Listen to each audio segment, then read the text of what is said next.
Hey guys, this is Annie with Southtown Realty. I am here to talk about the Buyer Due Diligence Checklist. This is a big old checklist and it's super important. If you're under contract on a house, I highly recommend looking over it, but I thought I would describe it here. So you guys ready? Let's go! Okay, so the very first part of this document is notice from company. And it basically talks about something that's also talked about in your buyer-broker agreement, which is that real estate agents are trained for marketing real estate properties. They're not trained as home inspectors, electricians, as plumbers, as nothing.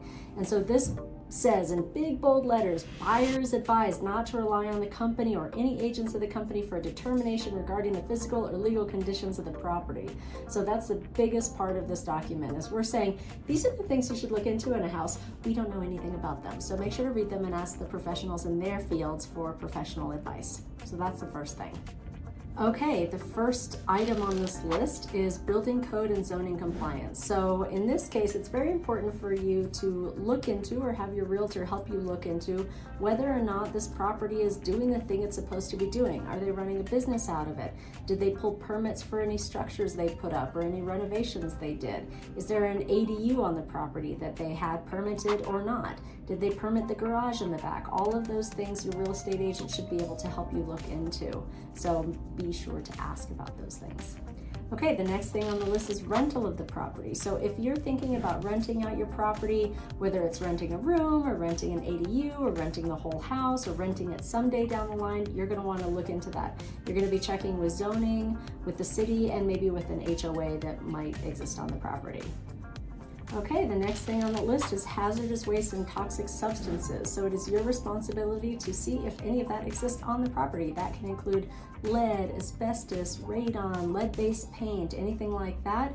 Your home inspector should be able to test for a lot of those things, but for something like mold, you may have to go to an outside source to have it tested, but it is your responsibility to look into all of those things.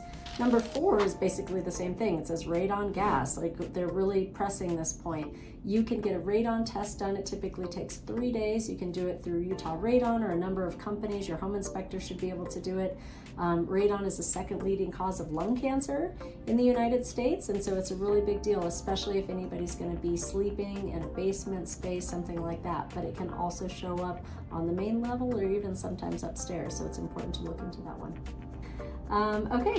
Number 5 is surveying and staking. So in a lot of states, maybe the state that you're moving from, a survey is required for a real estate transaction. Here in Utah, it is not required. And so if you think a property line looks a little funny, or maybe the fence looks a little funny, something seems out of place, sometimes in Utah you'll see a shed that's over the top of a property line. Things like that are things to look out for, so you can always get a survey on your property.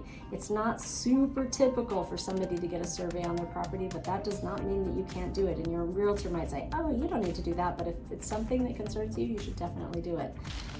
Number 6 is home warranty plans. So within the real estate purchase contract, you can negotiate a home warranty. You can either pay for your own or have the seller pay for one, but basically it protects you for the first year.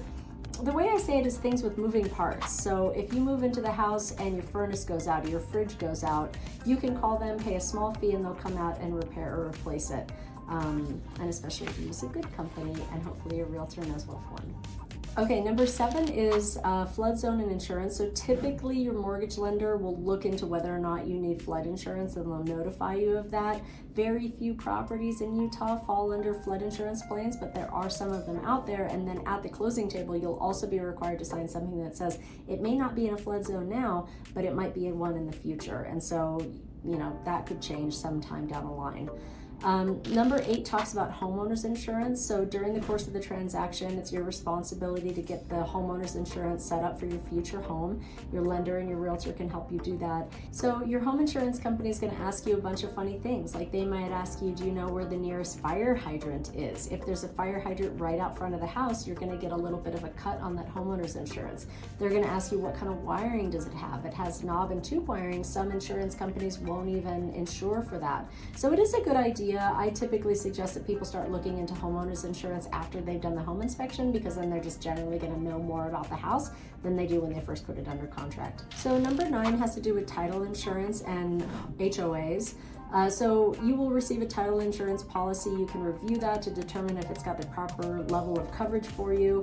And then not more importantly, but also very important are the HOAs. If you're buying a condo or a townhouse that has an HOA, you're going to want to look at budgets, financial statements, present and proposed assessments, dues, fees, reserve accounts, rules, regulations, any CC&Rs that might be attached to the title or attached to the HOA, to make sure you know exactly what you're getting into both financially and personally, like what do they allow, what don't they allow, all of those things. Okay, number 10 is physical condition. This is mostly what people think of when they think of the due diligence checklist, is the house in proper order. So this might include just getting a general home inspection. Like I said, those home inspectors can test for mold, meth, radon, whatever you want them to. But this is you determining if the house is in a good enough condition for you to live in, and that's that. When you read this, it goes over all the different things that could be in here as well.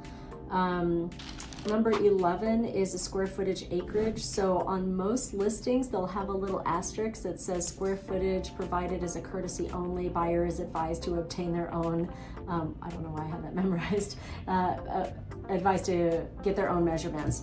So you can have, typically the person who comes by and does the appraisals, they do measure. You can have a home inspector measure, or you can hire an outside appraiser to measure to make sure it is the square footage that you were hoping that it was, or that it was advertised to be. Number 12 is about utility services. So this is basically on any given house in like a normal subdivision, you know, your home inspector is going to point out where your gas line is, where the shutoff is, where the main water shutoff is, those sorts of things. This one will come into play more if you're buying like a cabin or something unique or interesting. You're really going to want to check with the utility companies to see where those things are. Maybe you're buying a piece of land and you want to know where, you know, the electricity is going to come from eventually when you build your house, all those things. So looking into utility services. Number 13 is water. Same goes for water. Most of the time you're going to be on a municipality with water. You can call that water company, just see if there's ever been any issues. But this comes more into play again. Maybe you've got a place with a well or a spring or a septic system or something like that, and you're going to want to know more about that. So your real estate agent can help you, you know, contact the right people based on what you're looking into for that particular property. Number 14 is geologic conditions. So this comes up more notably if something has like a big retaining wall that looks like it's starting to fail. That's when we maybe call a landscaper or an engineer or someone who would know something about the geologic conditions in the area. If you're looking to build a house on a, you know, vacant lot, you're going to have somebody that comes out and does a slope analysis and a, you know, if you're putting in a septic system, there's a million tests that they can do to determine if what you want to do is even going to work on that property. And that's what those have to deal with. All right, section 15 is about mold.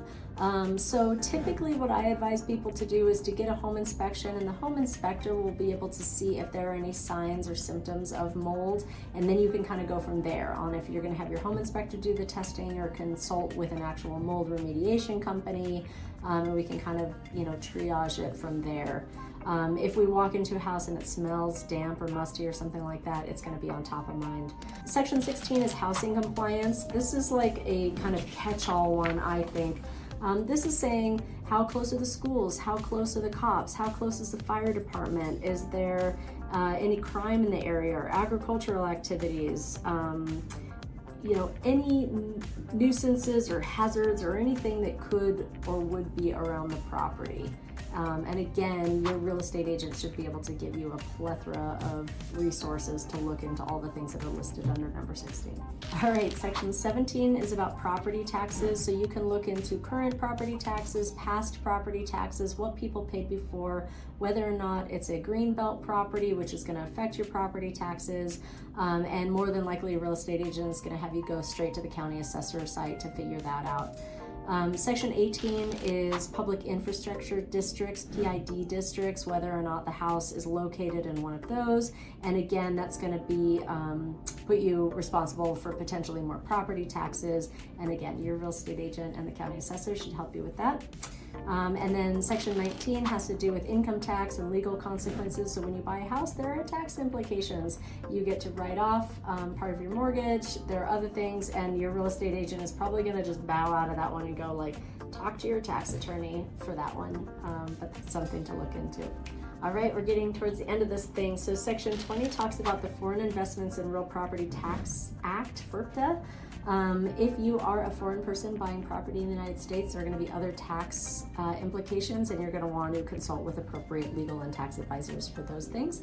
And then finally, section 21, I feel like is probably the last one they added. They just threw it on there, which is energy efficiency. It's your responsibility to look into whether or not the house is energy efficient. Does it have single or double pane windows? Is there insulation in the attic? Things like that. And luckily, there are rebate programs as of today, right now, that can help you make your house more energy efficient. So if you were to look into every single one of the things that are listed in this giant document, then you should know pretty much everything there is to know about the house. So hopefully that was helpful. Thanks for watching. Bye.